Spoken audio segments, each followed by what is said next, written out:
Hello అండి, నమస్తే. ఈరోజు మీకు రాయలసీమ స్టైల్లో చింతపండుతో పచ్చిపులుసు చేయడం చూపిస్తాము. దానికి ఏమేం కావాలో ఫస్ట్ ఒకసారి చూసుకుందాం. చింతపండు పచ్చి పులుసుకి మనకు కావాల్సింది ముందుగా ఒక గుప్పెడన్ని వేరుశనగ గుళ్ళు, తర్వాత వచ్చేసి ఒక పెద్ద ఉల్లిగడ్డ ముక్కలు కోసుకోవాలి చిన్నగా. అలాగే ఒక చిన్న సైజు నిమ్మకాయ అంత చింతపండు తీసుకొని పులుసు పిండుకోవాలి దాన్ని. తర్వాత వచ్చేసి పచ్చిమిరపకాయలు 2 ఎండుమిరపకాయలు కావాలి, వెల్లుల్లి రెబ్బలు, కారము, తగినంత ఉప్పు మనం తీసుకోవాలి. దీనికి ఎలా తయారు చేసుకోవాలో చూద్దాం. చేసుకొని మనము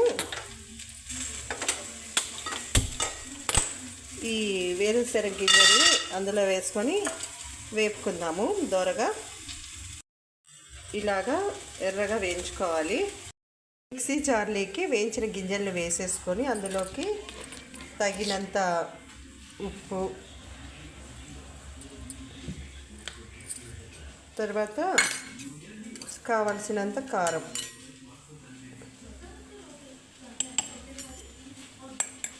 కొంచెం పచ్చిమిరపకాయలు వాడుతున్నాం కాబట్టి కారం కొంచెం తక్కువగానే వేసుకోండి. తర్వాత వెల్లుల్లి రెబ్బలు వేస్తే టేస్ట్ బాగా ఉంటుంది, అవి కూడా వేసుకోవాలన్నమాట.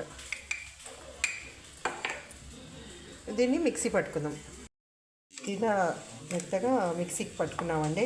వేరుశనగ గింజలు తీసుకొని వేయించుకున్నాం కదా. తర్వాత చింతపండు రసం తీసేసుకొని దాంట్లోకి మనము ఈ ఏదైతే మిక్సీకి పట్టుకున్నామో అది ఒక 3 స్పూన్లు వరకు మనము పౌడర్ని మిక్స్ చేసుకొని పెట్టుకుందామండి.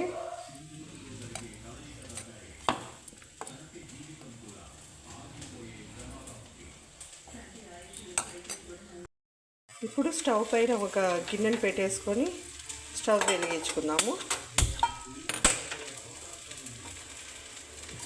అందులోకి కొద్దిగా నూనె వేసుకుందాం.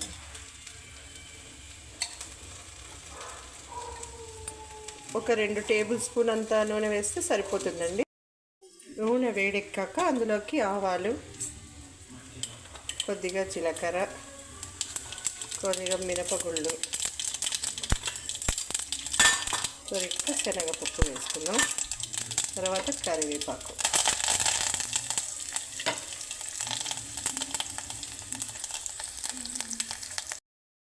పోపు వేగాక కొద్దిగా అందులోకి మనము ఎండుమిరపకాయలు తీసుకున్నాం కదా ఇందాక, ఎండుమిరపకాయలని వేసేసుకుందామండి. తర్వాత కొన్ని పచ్చిమిరపకాయలు. రాయలసీమ స్టైల్ కాబట్టి కొంచెం కారం ఎక్కువగానే పడుతుంది, ఇష్టంగా తింటారు రాయలసీమ వాడు. దీన్ని కాస్త వేయించుకోండి. వేగాక ఒక 1 మినిట్ వేగాక అందులోకి ఈ ఆనియన్ వేసేసుకోవాలి. ఇవి కూడా ఎక్కువ వేగకూడదు, ఒక పావు భాగం మనకు వేగితే సరిపోతుంది. దీనికి పంట కింద కొంచెం పచ్చిగా తగిలితే టేస్ట్ బాగా వస్తుంది పచ్చి పులుసులో. కొద్దిగా వేగనియండి దీన్ని.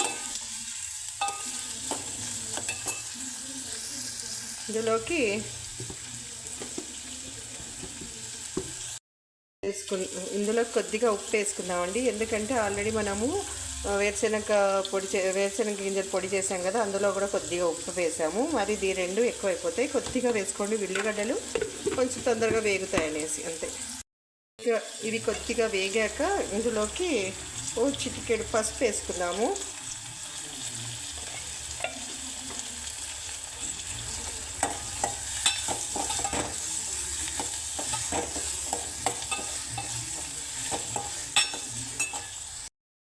ఇది వేగాక కొద్దిగా వేగిన తర్వాత ఇందులోకి మనము చింతపండు రసం పిండుకొనేసి వేరుశనగకాయ పొడి వేసుకున్నాం కదా, అది ఇందులోకి వేసేసి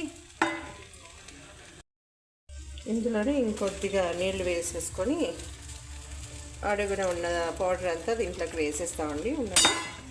ఇది కాస్త పొంగు రానివ్వాలి మనము. ఒక పొంగు వస్తూనే ఇంకా ఆఫ్ చేసుకోవచ్చు. ఇందులో కొత్తిమీర వేసుకొని రెడీ అయిపోతుంది. ఒక చూడండి ఇలా ఒక పొంగు వచ్చేసింది కదా మనకి. ఇందులో మనము ఇది బెల్లం ఆప్షనల్ అండి, బెల్లం పొడి. ఇది కావాలంటే వేసుకోవచ్చు, లేకపోతే మీకు తీపి టేస్ట్ ఇష్టం లేదు అంటే స్కిప్ చేసుకోవచ్చు. బెల్లం పౌడర్ మేము పుల్లగా తీయగా ఉంటుంది కాబట్టి మేము కొంచెం బెల్లం పౌడర్ వేసుకుంటాము. తర్వాత వచ్చేసి ఇందులో కొత్తిమీర వేసి ఆఫ్ చేసుకుందాము. మన చింతపండు పచ్చి పులుసు రెడీ.